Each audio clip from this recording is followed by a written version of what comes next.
ನಮಸ್ಕಾರ ಸ್ನೇಹಿತರೆ, ನನ್ನ ಹೆಸರು ಸುನಿಲ್ ಕುಮಾರ್. ಬ್ಯಾಚಲರ್ಸ್ ಅಡುಗೆಗೆ ಎಲ್ಲ ವೀಕ್ಷಕರಿಗೂ ಸ್ವಾಗತ. ಸ್ನೇಹಿತರೆ, ಇವತ್ತು ನಾನು ಸಿಹಿ ಕುಂಬಳಕಾಯಲ್ಲಿ ಪಲ್ಯ ಮಾಡೋದು ಹೇಗೆ ಅಂತ ಹೇಳ್ಕೊಡ್ತೀನಿ. ಇವತ್ತಿನ ಕಾಲದಲ್ಲಿ ಈ ಒಂದು ರೀತಿಯಾದಂತಹ ಒಂದು ಹೆಲ್ದಿ ಫುಡ್ಡನ್ನು ಮಾಡ್ಕೊಂಡು ತಿನ್ನೋದರ ಅವಶ್ಯಕತೆ ಎಲ್ಲರಿಗೂ ಇದೆ ಅಂತ ನನ್ನ ಭಾವನೆ. ಇದಕ್ಕೆ ನಾನು ದೋಸೆಯನ್ನು ಕಾಂಬಿನೇಷನ್ ಆಗಿ ತೊಗೊಂಡಿದ್ದೀನಿ. ಬನ್ನಿ ಕುಂಬಳಕಾಯಿ ಪಲ್ಯ ಹೇಗೆ ಮಾಡೋದು ನೋಡೋಣ.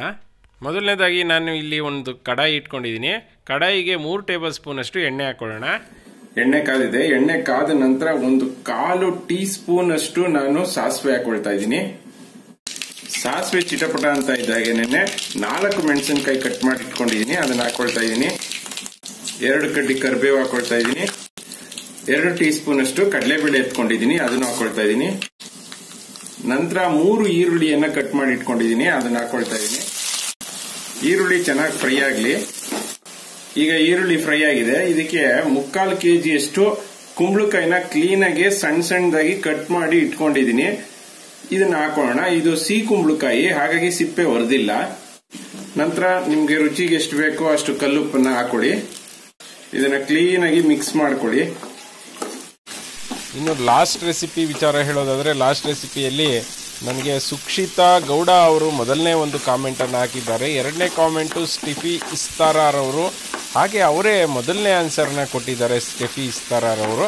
ಹಾಗೆ ಮಮತಾ ಮಮ್ಮು ಅವರು 3ನೇ ಒಂದು ಕಾಮೆಂಟನ್ನು ಕಳಿಸಿದ್ದಾರೆ. ಈಗ ಕ್ಲೀನಾಗಿ ಮಿಕ್ಸ್ ಮಾಡಿದ್ದೀನಿ. ಈಗ ಒಂದು ಸ್ವಲ್ಪ ಲಿಡ್ನ ಕ್ಲೋಸ್ ಮಾಡಿಕೊಂಡು ಇದು ಸ್ವಲ್ಪ ಬೇಯಿಸ್ಕೊಳ್ಳೋಣ.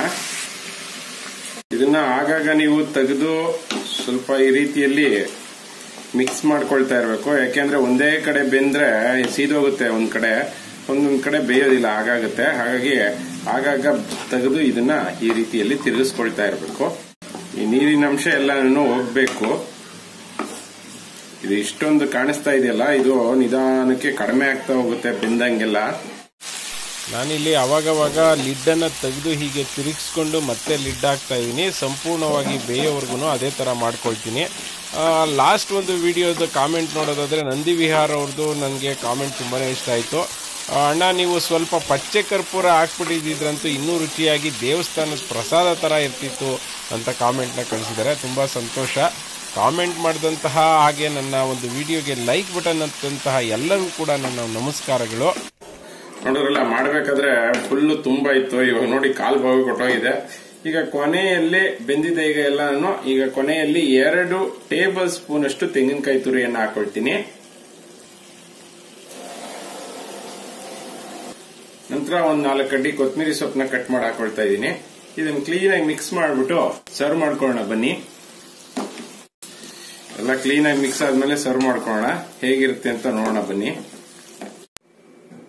ನೋಡ್ತಾ ಇದೀರಲ್ಲ ಫ್ರೆಂಡ್ಸ್, ಸರ್ವ್ ಮಾಡ್ಕೊಂಡಿದ್ದೀನಿ ಪಲ್ಯ. ಅದ್ರ ಜೊತೆಗೆ ಸ್ವಲ್ಪ ಒಂಚೂರು ಉಪ್ಪಿನಕಾಯಿ ಹಾಕೊಂಡಿದ್ದೀನಿ. ಇವನ್ ಚಪಾತಿಗೆ, ಪೂರಿಗೆ, ಅದರಲ್ಲೂ ರೊಟ್ಟಿಗೆ, ರಾಗಿ ರೊಟ್ಟಿ, ಅಕ್ಕಿ ರೊಟ್ಟಿಗೆ, ರೋಟಿಗೆ ಎಲ್ಲದಕ್ಕೂ ಕೂಡ ಸೂಪರ್ ಆಗಿರುತ್ತೆ. ಅನಂತರ ದೋಸೆ ಇಟ್ಕೊಂಡಿದ್ದೀನಿ. ದೋಸೆಗಂತೂ ಸೂಪರ್ ಆಗಿರುತ್ತೆ. ಒಂದ್ಸರಿ ಈ ದೋಸೆಗೆ ಹೇಗಿರುತ್ತೆ ಅಂತ ಟೇಸ್ಟ್ ಮಾಡಿ ನೋಡೋಣ ಅಂತ ಅನಿಸ್ತಾ ಇದೆ. ಸೊ ಟೇಸ್ಟ್ ಮಾಡಿ ನೋಡ್ತೀನಿ. ಸೂಪರ್ ಆಗಿದೆ ಫ್ರೆಂಡ್ಸ್. ಒಳ್ಳೆ ಬೆಣ್ಣೆ ತರ ಕರ್ಗೋಗ್ತಿದೆ. ನಿಮ್ಮನೇಲೂ ಕೂಡ ಈ ಚಳಿಯಲ್ಲಿ ಮಾಡ್ಕೊಂಡು ತಿನ್ನಿ. ಕುಂಬಳಕಾಯಿ ದೇಹಕ್ಕೆ ತುಂಬಾನೇ ಇಟ್ಟು, ಆದ್ರೂ ಕೂಡ ಸಖತ್ತಾಗಿರುತ್ತೆ. ಒಳ್ಳೆ ಹೆಲ್ದಿ ಫುಡ್. ಸೊ ಮನೇಲೆ ಮಾಡ್ಕೊಂಡು ತಿನ್ನೋದ್ರಿಂದಂತೂ ಸೂಪರ್ ಆಗಿರುತ್ತೆ. ನಮ್ ಕಡೆ ಅಂತೂ ನಿಮ್ಗೆಲ್ಲ ಗೊತ್ತಲ್ಲ, ಆಲೂಗೆಡ್ಡೆ ಪಲ್ಯ ದೋಸೆಗೆ ಹಾಕೊಂಡು ತಿಂದ್ರೆ ವಾಯ ಆಗುತ್ತೆ, ಗ್ಯಾಸ್ಟ್ರಿಕ್ ಆಗುತ್ತೆ, ಈ ತರ ಸಾಕಷ್ಟು ಸಮಸ್ಯೆ. ಬಟ್ ಕುಂಬಳಕಾಯಿ ಹಾಗಲ್ಲ, ಸೂಪರ್ ಆಗಿರುತ್ತೆ ಫ್ರೆಂಡ್ಸ್. ಸೊ ನಿಮ್ಮನೇಲೂ ಕೂಡ ಒಂದ್ಸಾರಿ ಹೀಗೆ ಮಾಡಿ ನೋಡಿ. ಈ ವಿಡಿಯೋ ನಿಮ್ಗೆ ಇಷ್ಟ ಆಯ್ತು ಅಂತ ಅನ್ಕೊಳ್ತೀನಿ. ಇಷ್ಟ ಆಗಿದ್ರೆ ಲೈಕ್ ಬಟನ್ ಹಿಟ್ ಮಾಡೋದನ್ನ ಮರಿಬೇಡಿ. ನನ್ನ ಚಾನೆಲ್ಗೆ ಸಬ್ಸ್ಕ್ರೈಬ್ ಆಗೋದನ್ನು ಮರಿಬೇಡಿ. ಇವತ್ತಿನ ಪ್ರಶ್ನೆ ಏನಪ್ಪಾ ಅಂದ್ರೆ, ಈ ಒಂದು ರೆಸಿಪಿಗೆ ನಾನು ತೆಂಗಿನಕಾಯಿಯ ತುರಿಯನ್ನ ಎಷ್ಟು ಪ್ರಮಾಣದಲ್ಲಿ ಹಾಕಿದೆ ಅಂತ ನೀವು ನನಗೆ ಹೇಳಬೇಕು. ಜೈ ಹಿಂದ್, ಜೈ ಕರ್ನಾಟಕ ಮಾತೆ.